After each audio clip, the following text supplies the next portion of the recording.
키에르케고르의 비유 가운데 그런 재미있는 얘기가 하나 있습니다. 초만원을 이룬 극장 안에 불이 났어요.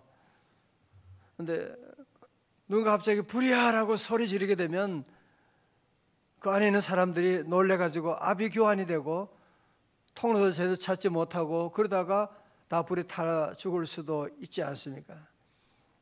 그래서 거기 한 배우가 연극을 중단하고 앞에 나와가지고 얘기를 합니다. 여러분, 지금 제 말을 잘 들으세요. 지금 밖에 불이 났습니다. 여러분이 정말 아무도 당황하지 말고, 저 입구는 저 뒤에 출구 나가는 문이 있고 옆에 문이 있으니까 여러분이 나가고, 그래 나가면 밖에 저기에 불이 있으니까 반대 방향으로 나가야 됩니다. 그러니까 거기에 참석한 관객들이 깔깔깔 웃는 거예요. 너무너무 재밌다는 거야. 이 배우가 연기하는 줄 알고 있는 거예요. 아니 실제 상황을 지금 얘기하고 있는데 거기 있는 관객들은 이 배우가 무슨 재미있는 얘기하고 연기하는 줄 알고 딱 깔깔깔깔 웃게 되고, 아니라고 그렇게 얘기하는데도 더 웃고 그러는 거야. 결국 그러다가 불이 극장 안으로 들어오게 돼가지고 대형 사고가 일어나게 됐다는 그런 비유 얘기를 들려주는 것이 있습니다. 오늘 우리 시대 가운데 많은 사람들이 종말 그런 얘기하면 무슨 종말이 어디 있어, 그렇게 괜히 공포심을 불어넣어 주는 거 아니야? 소돔과 고모라 백성들도 주님의 그 심판을 우습게 여기고 결국은 저들이 불의 심판을 받게 된 것이거든요. 노아 시대에도 노아 그 시대에 많은 사람들이 노아가 방주를 지을 때 모두가 다 웃고 저 바보 저 늙은 영감 미쳤다고 다 조롱했지만 결국은 노아 홍수 심판으로 인류가 멸망되는 사건이 일어나고 말았는데, 오늘 어쩌면 저와 여러분도 자꾸 말씀 읽으면서 이런 상황들을 너무 안일하게 생각하고 있는, 여러분 한 해를 지나면서 벌써 12월이잖아요. 여러분 한 해 끝자락에서 우리 인생에도 끝이 있다고 하는 것을 우리 여러분이 생각하셔야 돼요. 여러분이 하는 일 가운데도 주의 교회 봉사하지만 봉사하고 싶어도 할 수 없을 때가 올지 몰라요. 요즘도 우리 교회 주변에 장례식이 많이 있게 되고 한데, 우리 그런 장례식 가서 여러분들이 그런 걸 배우셔야 돼요. 그런 걸 깨달아야 돼요. 내가 살아있을 때 사랑하고, 살아있을 때 주님 잘 섬기고, 살아있을 때 주의 교회에 충성하고, 살아있을 때 내가 사명을 다 해야지라고 여러분이 깨달아야지. 나는 죽지도 않을 사람처럼, 나는 직장 그만두지 않을 사람처럼 그렇게 대강 그냥 그렇게 지나면 안 되는 거예요. 주님이 다시 오셨던 것처럼 우리 주님은 다시 오실 겁니다. 반드시 주님은 다시 오실 거예요. 아니면 주님 오시기 전에 우리가 먼저 주님께 갈 거예요. 역사적인 종말도 있지만 개인 실존적인 종말 있잖아요. 내가 주님 부르시면 나도 주님께 나가야 되는데, 그래서 우리 믿는 성도들은 하루하루 한 시간을 귀하게 여겨야 돼요.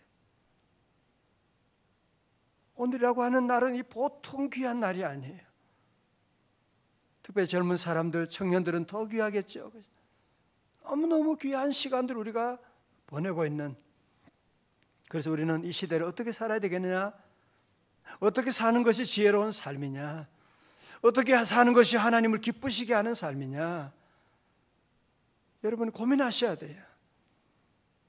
이 세상은 술 취하고 방탕하고 싸우고 인터넷과 더러운 음란한 더러운 것들이 방송과 싸움을 부추기는 이런 문화 가운데 우리가 살아가는데, 정말 우리는 이 시대 가운데 지혜로운 삶이 무엇이냐, 여러분이 진지하게 고민하셔야 돼요. 오늘이라고 한 날은 다시 오지 않거든요. 인생이라고 하는 것은 일방통행이거든요. 한번 살아보고 다음에는 이렇게 살아야지, 그런 일은 없습니다. 오늘은 다시 오지 않아요. 그래서 늘 우리는 하루하루 살아가면서 주여 지혜로운 삶이 무엇입니까? 우리 하나님 기쁘시게 하는 삶이 어디 있습니까? 함께 고민하고 살아가는데 오늘 본문은 우리에게 바이블 타임 말씀 가운데서 우리에게 그 질문에 대한 답을 주고 있습니다. 자, 오늘 15절의 말씀, 에베소 5장 15절의 말씀이에요. 우리 한번 같이 읽어봅니다. 시작.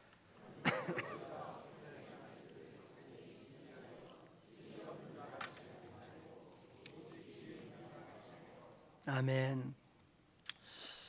오늘 본문에 지혜라고 하는 단어가 2번 나오잖아요, 그죠? 지혜 없는 자 같이 하지 말고 오직 지혜 있는 자 같이 하여.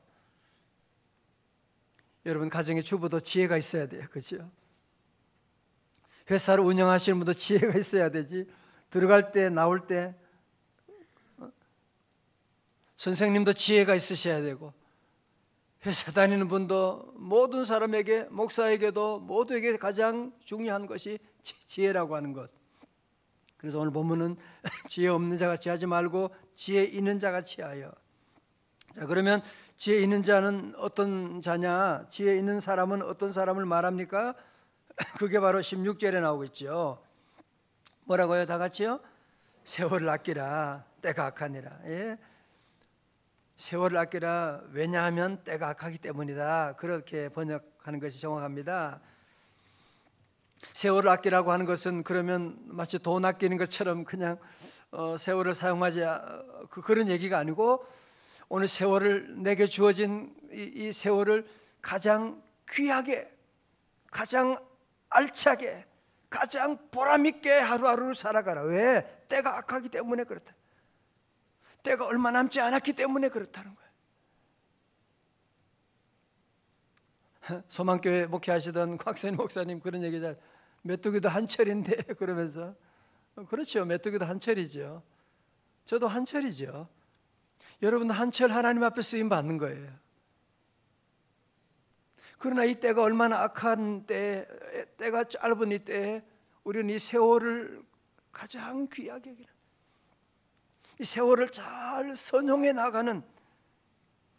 자, 그러면은 오늘 그 다음에 보면 지혜로운 자에 대한 말씀했으면 그 다음에는 어리석은 자가 누구냐? 그러면 좀 더 지혜에 대한 뜻이 좀 더 분명해지겠죠. 반대가 나오면요.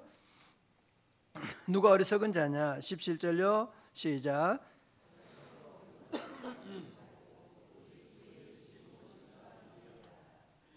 아멘. 어리석은 자는 어떤 자입니까? 어리석은 자가 되지 말고 그랬잖아요. 그죠? 어리석은 자는 어떤 자냐? 주의 뜻이 무엇인지 이해하지 못하는 사람이에요. 어리석은 자는 누구라고요? 대학 졸업 못한 사람이 아니고 주의 뜻이 무엇인지 모르는 사람은 어리석은 자예요. 박사학위가 10개라고요? 소용없어요. 그 사람도 다 어리석은 자야.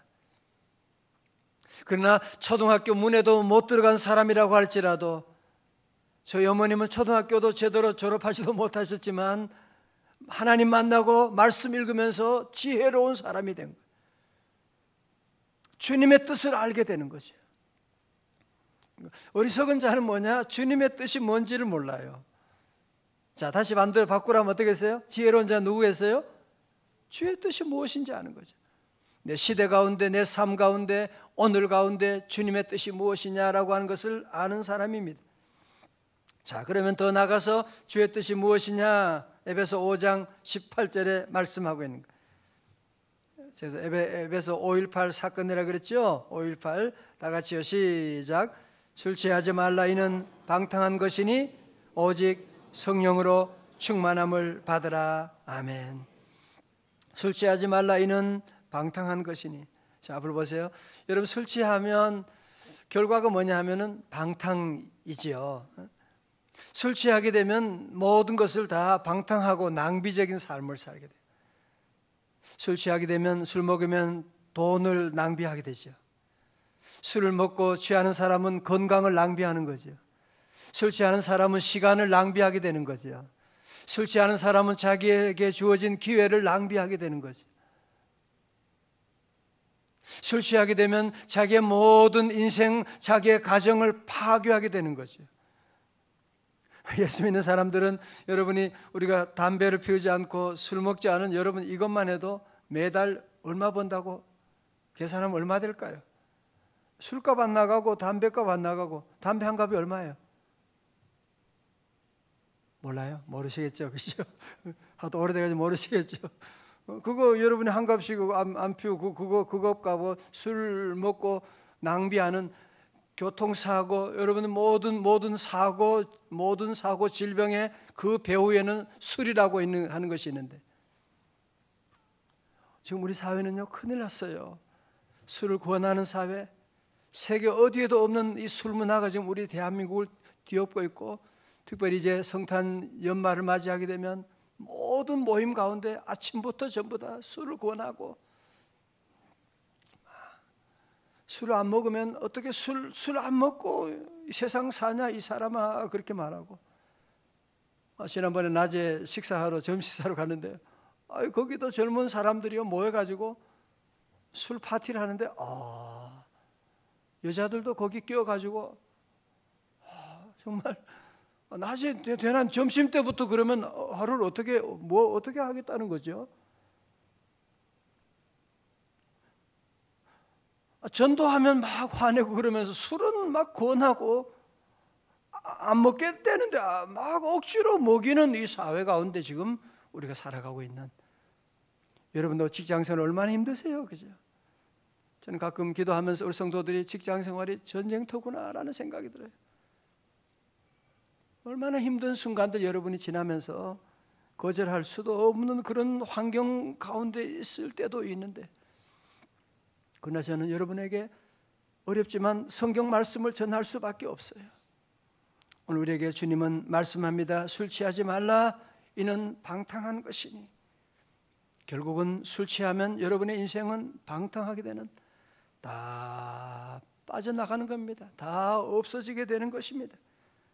술 취하면 실수하게 되고, 술 취하면 모든 관계가 깨어지게 되고, 그래서 술 취하는 대신에 오늘 성경은 뭐라고요? 다 같이 오직 성령으로 충만함을 받으라. 다 같이 아멘. 오직 성령으로 충만함을 받으라. 여러분 이것도 아주 비유가 재밌죠, 그죠? 술 취하지 말라, 이는 방탕한 것이니 오직 성령으로 충만함을 받으라. 여러분 술 취하는 것도 술집에 간다고 술 취하는 거 아니죠, 그죠? 옛날 술 만드는 술 도가 그러던데 왜 그런지 모르겠지만 술 공장에 들어간다고 해서 술 취하는 거 아니지요. 내가 술을 마셔야만 술 취하게 되는 거. 마찬가지로 여러분이 교회 성령 충만한 교회 다닌다고 해서 내가 성령 충만해지는 거 아니에요. 우리의 마음의 문을 열고 주님을 모시고 성령 충만함을 사모하고 기도하고 주의 말씀에 순종하고 나가게 되면 성령 충만한 놀라운 역사가 나타나는, 우리 사랑하는 성도 여러분, 이 어려운 시대 가운데 능력 있는 삶의 비결이 어디 있느냐? 성령으로 충만하셔야 돼요. 사도행 1장 8절도 뭐예요? 오직 성령이 너희에게 임하시면 너희가 뭘 받아요? 권능을 받는 거예요. 오늘 우리 삶 가운데 모든 힘든 일이 왜 힘들어요? 내게 능력이 부족하니까 그렇죠. 지력, 체력, 영역, 리더십, 이게 다 이 파워거든요.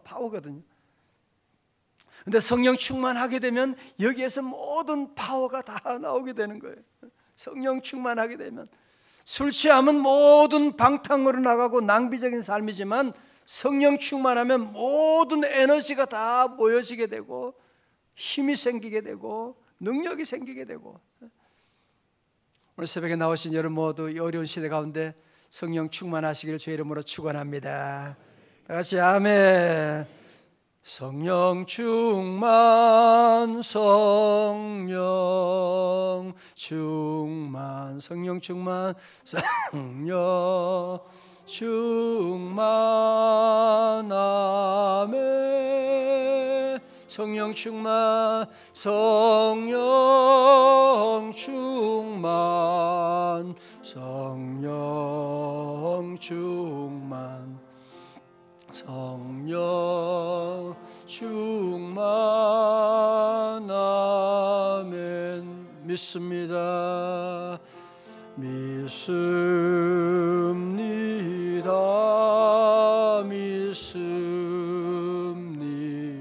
믿습니다. 믿습니다. 주매 믿습니다. 믿습니다. 믿습니다. 아멘.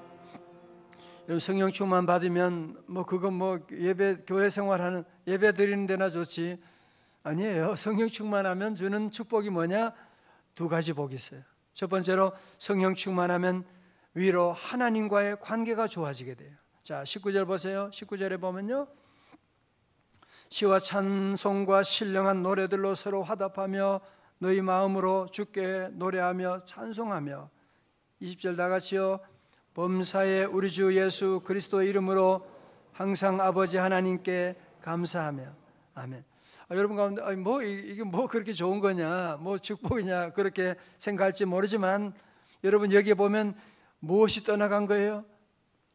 우리 안에 원망과 불평이 사라지게 된 거예요. 그러니까 시와 찬미와 신령한 노래로 하나님께 찬양 올려드려야 되는 거예요. 너희 아버지 하나님께 감사하며 뭐가 사라지게 되는 거예요? 성령 충만하면 내 안에 염려와 두려움이 사라지게 된 거예요.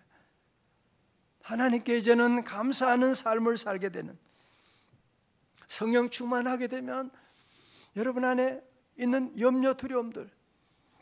어제도 제자훈련 하면서 어떤 분이 마음속에 여러 가지 갈등들, 유혹들, 이런 것들에 대한 서로 얘기를 나누는 가운데 우리가 어떻게 그걸 이길 수가 있겠어요? 그죠? 그렇다고 그거 하나하나 대체해가지고 싸우고 고민하고 그렇게 할 수도 없고, 한 가지 방법은 뭐예요?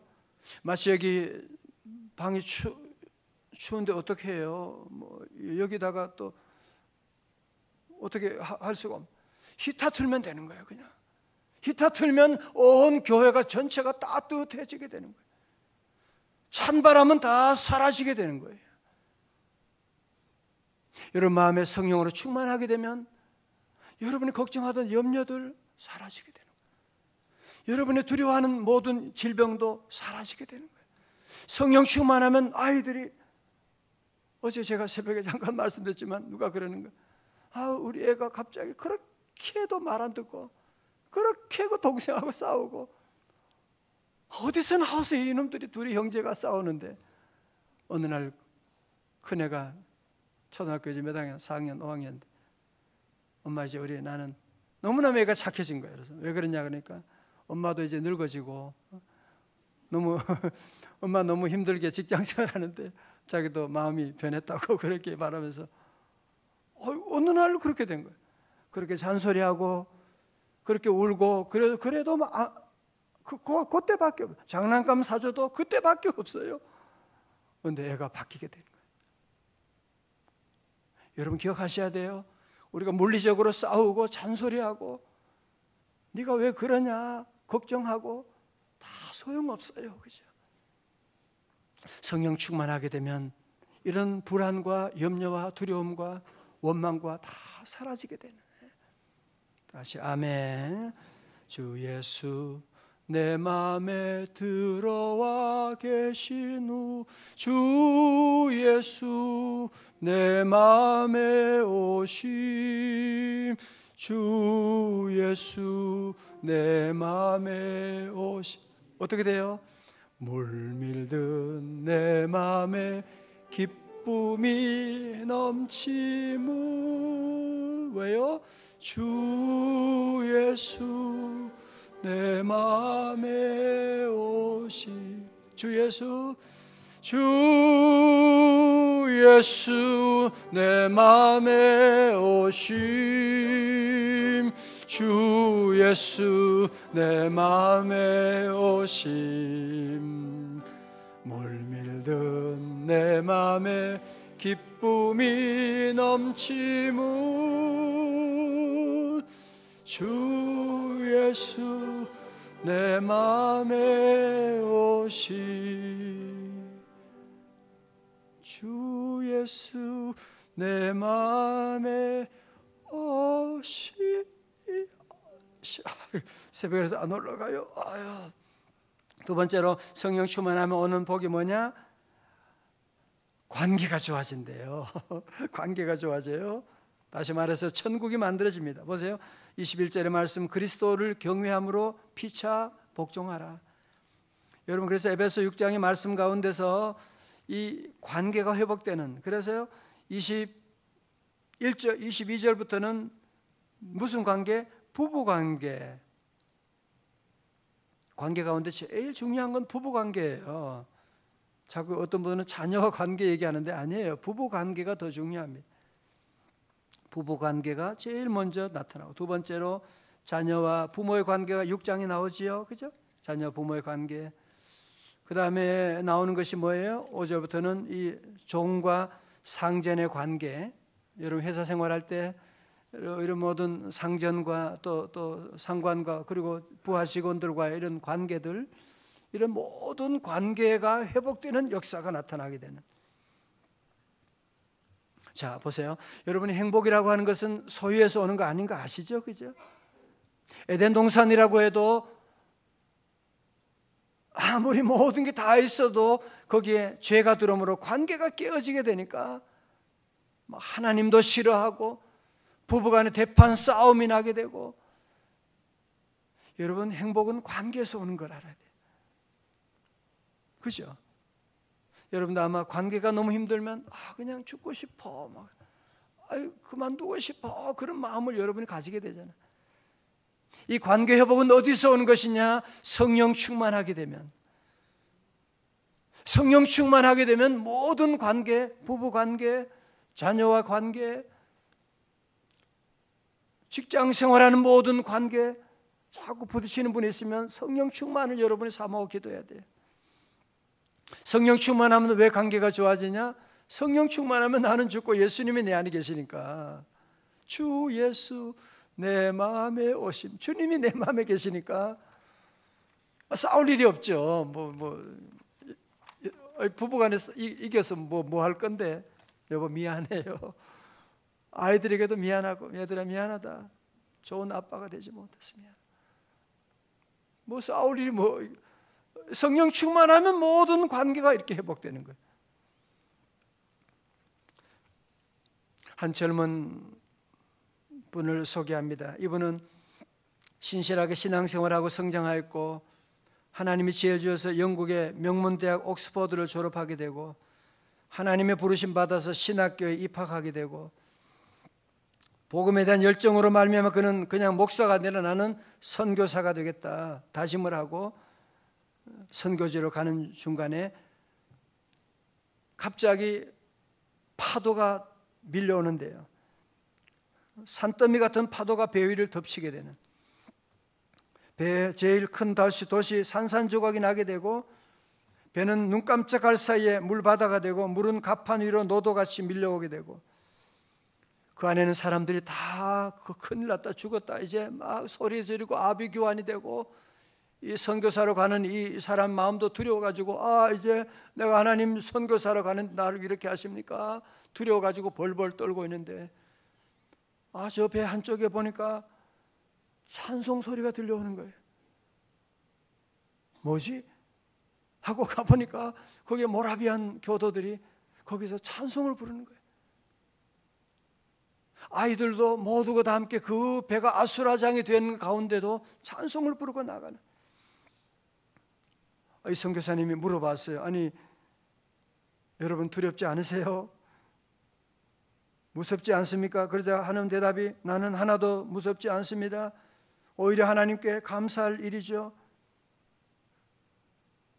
부인들도 무서워하지 않습니까? 아닙니다. 우리 형제들은 아녀자나 아이라도 조금도 두려워하지 않는 것은 하나님이 우리와 함께 하시기 때문입니다. 그래서 바로 이때 그들 가운데 함께 들어가서 함께 기도하면서 변화되고 성령 충만함을 체험한 사람이 바로 감리교를 시작한 요한 웨슬레라고 하는 사람. 그는 나중에 깨닫게 되는, 이 풍랑 가운데도 두려워하는 사람과 찬송하는 사람의 차이가 어디서 오는 거냐? 그 하나밖에 없다고 하는 것이죠. 성령 충만함을 받은 사람, 주 예수 내 마음에 오신 사람하고 그냥 종교 생활하는 사람의 차이구나 하는 것을 깨닫게 되고, 그가 다시 이 성령 충만 운동을 일으키는 복음 운동을 펼쳐지게 되는, 여러분 그래서 18세기에 프랑스에서는 혁명이 일어났지만, 피해 혁명이 일어났지만 영국은 혁명이 일어나지 않는 것은 뭐냐면 이 신앙 회복 운동을 통해서, 성령 운동을 통해서 그 나라가 혁명이 일어나지 않고 도리어 부흥이 일어나는 놀라운 역사, 산업혁명이 시작되게 되고 거기에 귀한 아름다운 나라가 만들어지는 역사가 시작됐다는 거죠. 누구로 말미암아? 요한 웨슬레로 말미암아 성령 충만을 기도하고 성령 충만을 사모하는 이 주의 종을 통해서 그 민족이 바뀌어지게 되는 놀라운 역사가 일어나게 된 것입니다. 오늘 새벽 여러분 안에 여러 가지 많은 문제들, 질문들, 고민들 있을 거예요.